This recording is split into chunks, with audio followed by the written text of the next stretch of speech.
Durante los últimos 90 años, cada administración, cada gobierno federal llega con nuevos planes y programas y proyectos para el campo. Sin embargo, la situación de los campesinos y de la agricultura misma es ahora mismo lamentable. Esto se agravó a partir de 1993 con la entrada en vigor del Tratado de Libre Comercio de América del Norte. Ahora estamos esperando para ver cuáles son las políticas que implementa el acuerdo comercial con los Estados Unidos.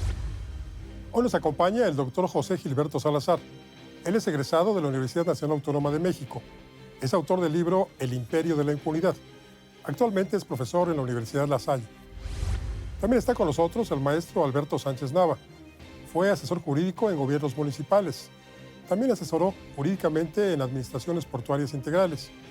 Es defensor en acciones colectivas en materia fiscal, bancaria y de servicios. Hoy aquí, en Juzgue Usted.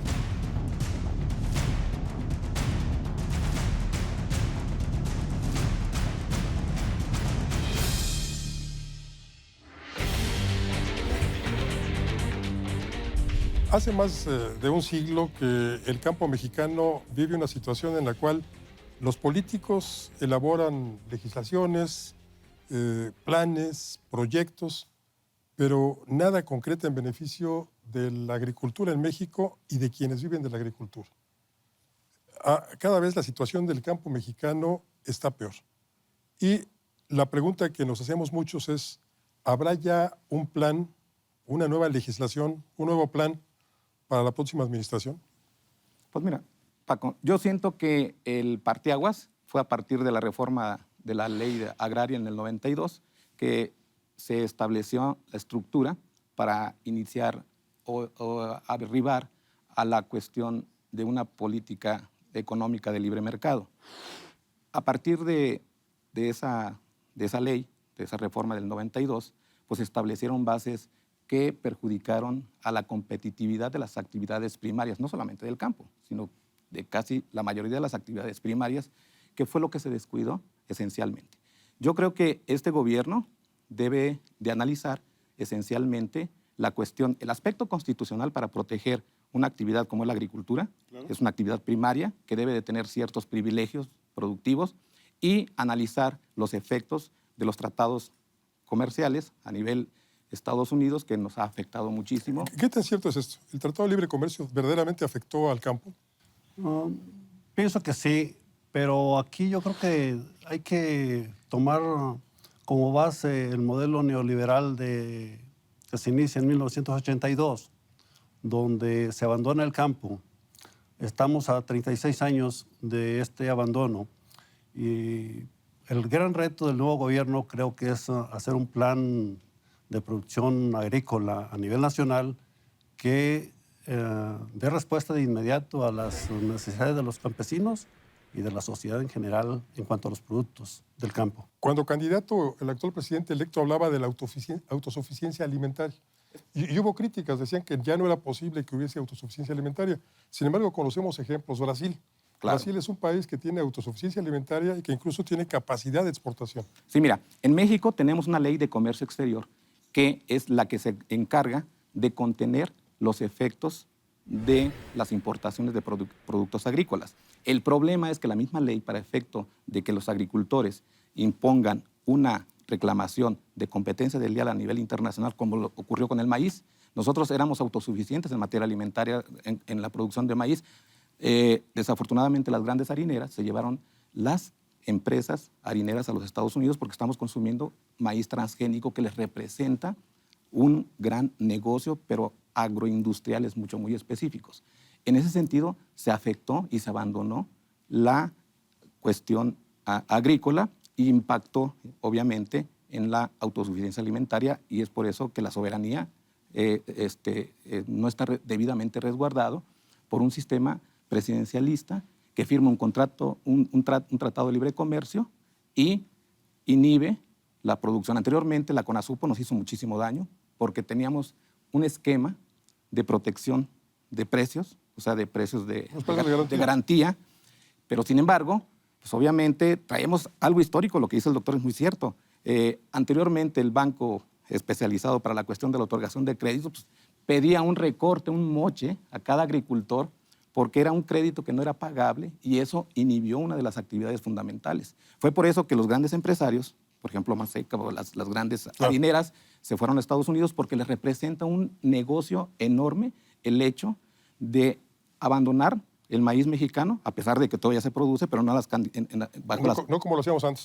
Ajá. ¿Es posible la autosuficiencia alimentaria, doctor? Yo pienso que sí. Todo depende del plan que se instrumente por el nuevo gobierno y que pues esto debe ser ya de inmediato, porque una de las grandes preocupaciones de la sociedad es precisamente el problema alimentario. Se perdió la soberanía alimentaria. Entonces, yo creo que el planteamiento del actual gobierno debe ser un plan no de 6 años, sino mucho más largo, en materia agropecuaria, para que se satisfagan las necesidades de la sociedad, que pues, es lo que ha generado este problema de la pobreza, ¿no? Se habló mucho de los subsidios como perniciosos para el campo. No obstante, los subsidios perviven. Ahora estos ya no los recibe el campesino, la mujer campesina o la familia campesina. Ahora estos subsidios se van a las grandes empresas. Así es. ¿Esto no es una distorsión de la economía? Claro, claro. O sea, se está polarizando a ciertos intereses macroeconómicos, o sea, de grandes dimensiones. Por ejemplo, la industria harinera, que de ahí depende la alimentación del mexicano, porque nuestra dieta está sustentada en la cuestión de la tortilla, y es una pena que hayamos perdido esa autosuficiencia, porque una empresa está lucrando con maíz que se produce en otro país. Él le quita la fécula y lo hace aceite, le quita la cáscara y lo hace pectinas. Entonces, a nosotros en tortilla, para la alimentación que posiblemente tenga efectos a nivel nutricional para la población en el país, lo vamos a ver en los próximos años, pero implica un completo abandono de la actividad agrícola en México. ¿Debe reglamentarse el uso de transgénicos? Pienso que sí, es preocupante, ¿no? El sentido que se le ha dado. Entonces, yo creo que tendría que haber una regresión hacia el pasado, a los productos naturales. No irnos por el lado de los transgénicos, aunque eso implique mayor producción, etcétera. Así es. Yo creo que el sacrificio vale la pena. Sí. Yo me gustaría aportar esta situación. Yo creo que el nuevo gobierno lo que debe de visualizar es checar.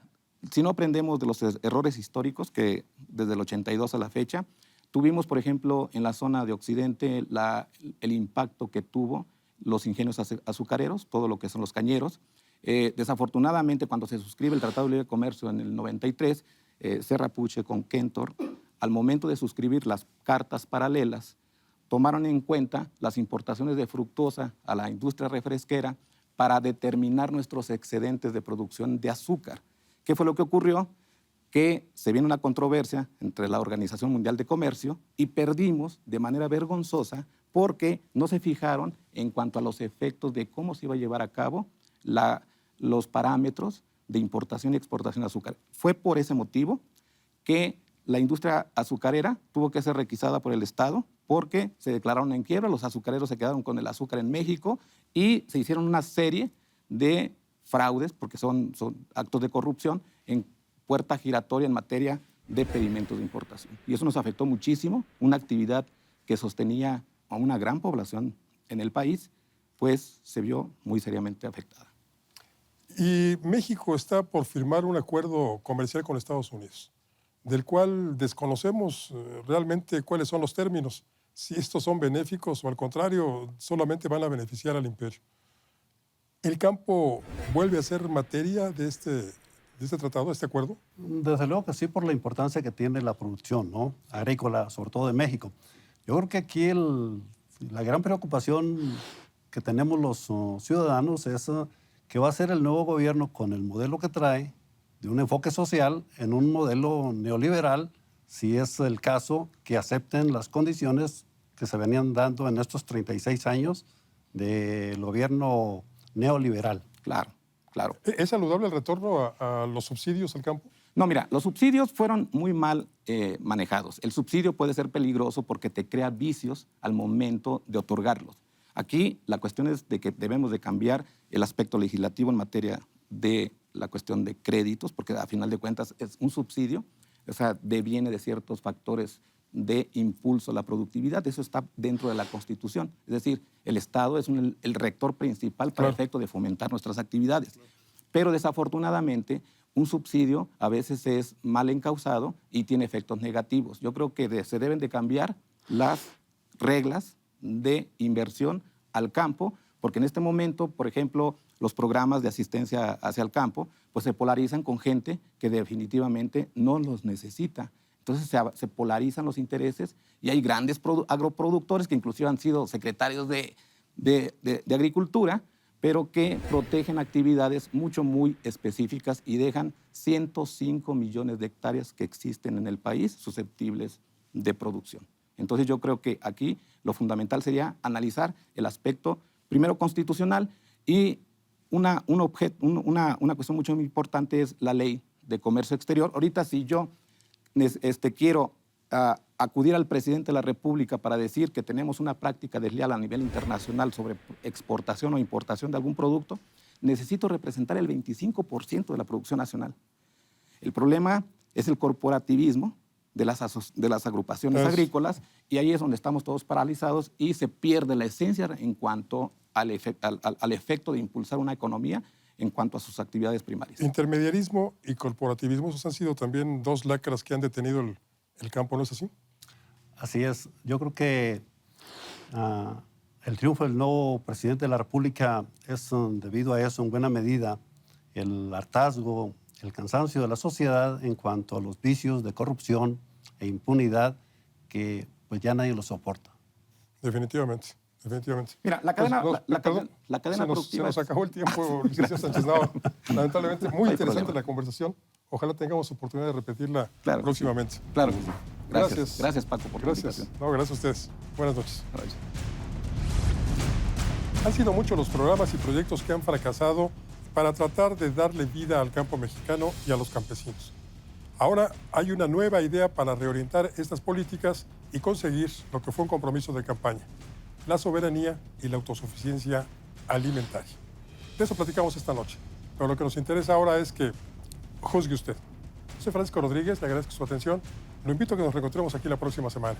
Mientras tanto, le deseo, como siempre, buenas gracias y muchas noches.